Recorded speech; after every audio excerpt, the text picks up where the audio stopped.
recently, and I just couldn't resist showing it tonight.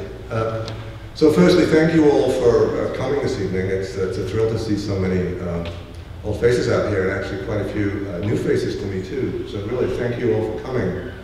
And also thank you to the Unitarian Society for granting me the use of this lovely space, the Great Hall.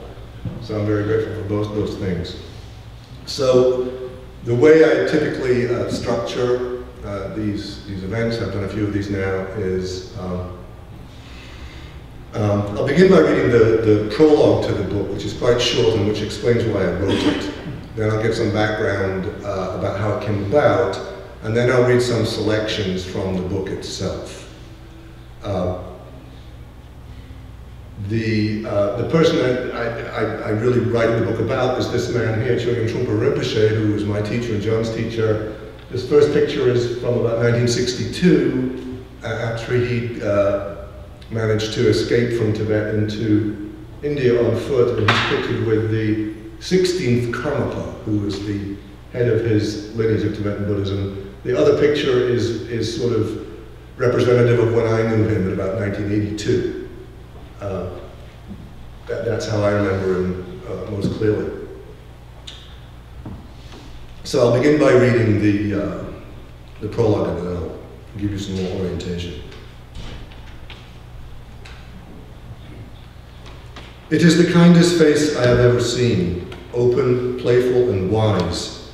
It is round and copper-colored, with small, wide-set eyes behind heavy, old-fashioned lenses. "What are your plans?" he asks me in formally accented English. "I have to go back to England," I say, "but I'd like to come back here and study with you if I can." "Write to me and I'll help you," he responds quietly. The interview is apparently over because someone is helping me stand. I squeeze the soft brown hand with gratitude and he smiles. Outside the tent, I am besieged by people I have met the previous week. "What'd he say? You gonna stay? Hey, he really likes you." My life has just changed decisively, and I can think of nothing relevant to say, but I am bounteously, gluttonously happy, and I'm sure it shows. He is Chogyam Trungpa Rinpoche, maverick Tibetan Lama, counterculture heavyweight, and in this era, the year is 1976, the most dynamic and controversial Buddhist teacher in the West. I am a 20-something British itinerant, a dissatisfied idealist curious about Eastern spirituality, but as yet unable to find commitment in work or relationships. In other words, we are a perfect fit. Subsequently, I would go on to become Rinpoche's student and one of his kusung, or personal attendants, a position of great privilege, until his death in 1987. I offer this memoir for several reasons. Firstly, I wish to express my love and gratitude to my teacher, Trungpa Rinpoche, whose teaching has had a profound influence on my life and on the lives of many others.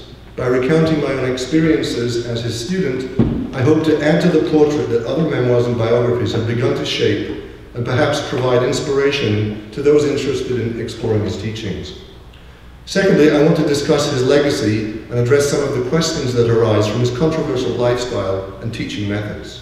And lastly, because I suffer from the mental illness of depression, I want to share my particular experience as a Dharma student with this disorder. Some further context. Asking pointed questions has been a practice of mine throughout my life, particularly in public forums. It is something I feel compelled to do. No doubt a primary reason is self-aggrandizement. I want to show that I'm clever and have a way with words. However, a secondary and I hope redeeming motive is that I believe that asking tough questions can be helpful in clarifying important issues for others. The several accounts of Chogyam Trungpa's life that have been published to date all acknowledge the issues of his sexuality and drinking, but to my mind, none examines the specific repercussions for our community during his lifetime or for his legacy today. As interest in Buddhism in the West continues to grow, many people who are attracted to Chogyam Trungpa's teachings may nevertheless be disturbed by the seeming contradictions in his private life. It is in the spirit of promoting clarity and openness that I ask these questions about my teacher's life. Finally, as someone who has suffered from major depression all my adult life, I am intimately familiar with the isolation that is one of its peculiar horrors. However, during periods when reading any printed matter is an ordeal, the one genre that can compel attention is depression narrative, because such stories convey the vital knowledge that the sufferer is not alone and that recovery is possible. In part because of the stigma that attaches to mental illness, most of us endure our depressive episodes in secret. I offer my own experiences as an expression of solidarity with all those whose lives have been touched by this appalling affliction. Can we have the next slide?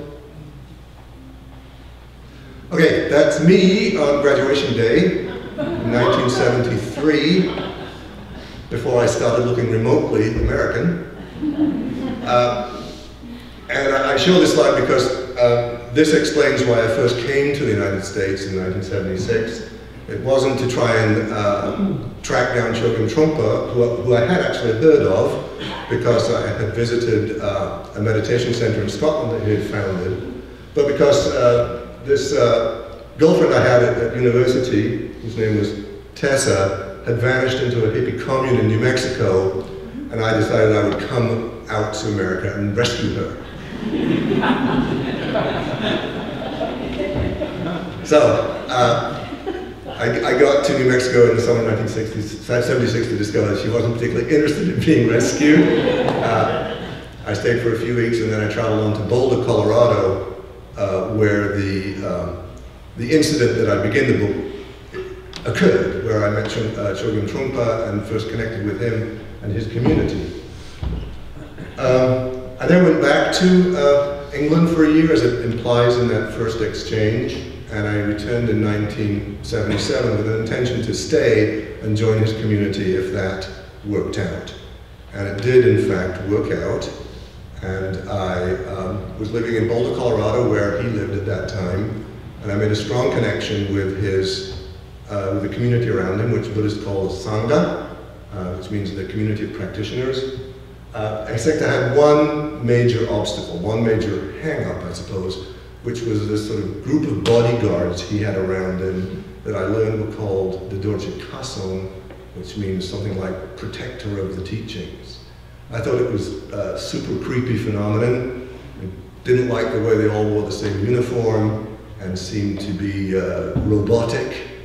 And it really was quite a big obstacle for me when I was first in Boulder. And after some length of time, I decided that the right thing to do would be to join them,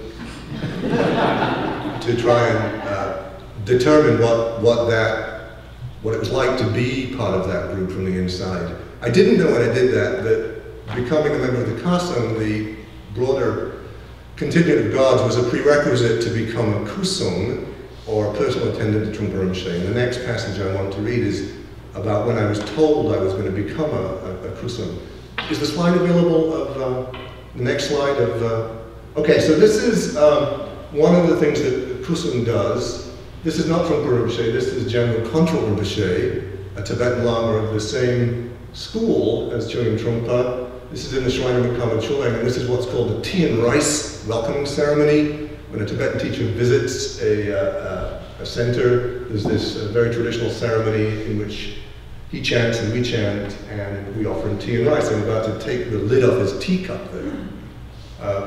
That's one of the roles that the Kusung will get involved in, but that's going forward a little bit. I'm going to read now from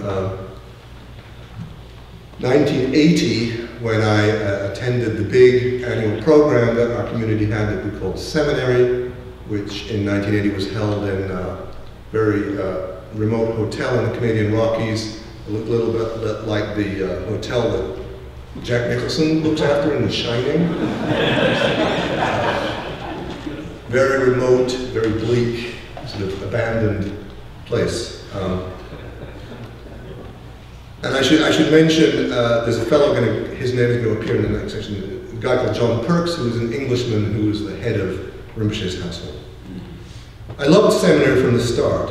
Sitting along with 300 or so others is very different than sitting in solitary retreat.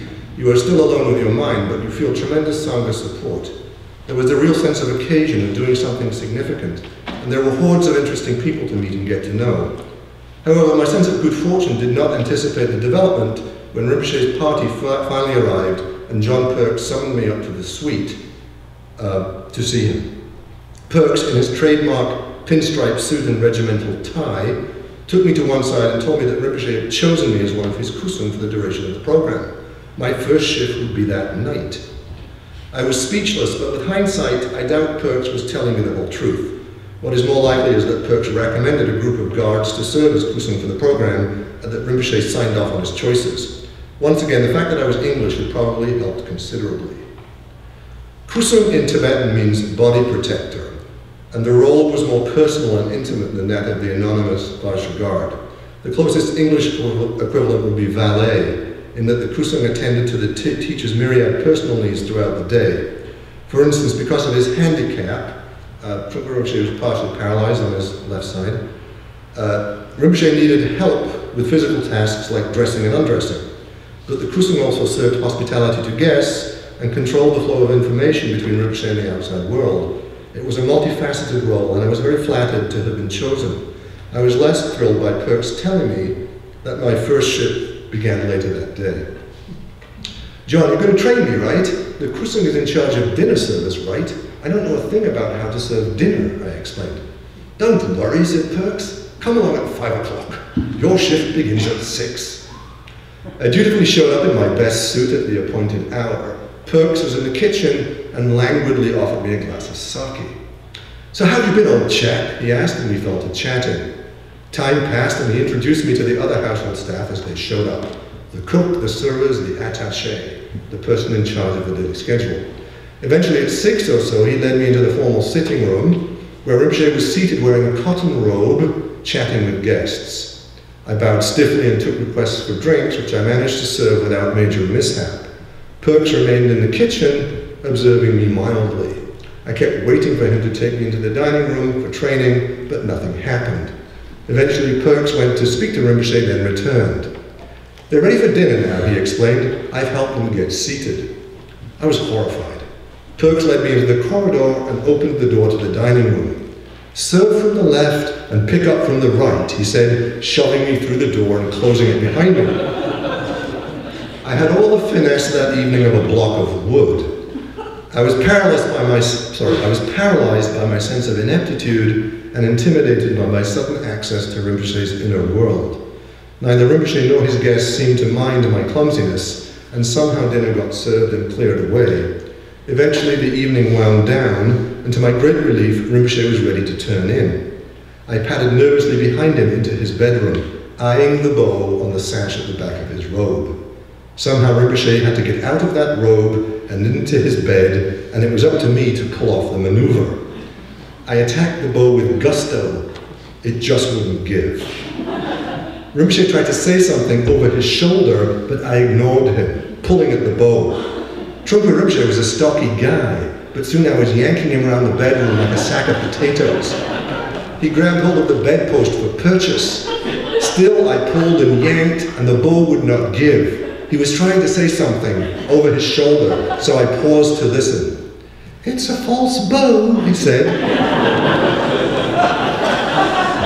pointing to the Velcro fastener at the side of his sash. I released the fastener and Rinpoche stepped out of his robe, relieved to be out of my clutches. Naked, he picked the sash off the floor and began trying to straighten the mangled bow on the bed with his good right hand. It was the closest he ever came to admonishing me. I was crimson with embarrassment, mortified by my inability to stop and listen to his simple instructions. I helped him into bed and muttered an apology, but he said goodnight in the sweetest way. I left and turned out the light. The kitchen was empty, so I poured myself a large glass of sake to steady my nerves. I was furious at Perks for his bogus training, and furious at myself for being such a clown.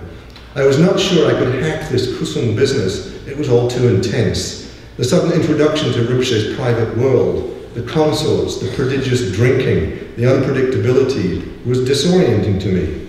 It was late, and I could not face returning to my room only to be roused in a few hours for sitting practice. So I found a vacant bedroom in the suite, locked the door and went to sleep. Thus began my career as a shining star in the constellation of Trungpa Rinpoche's household.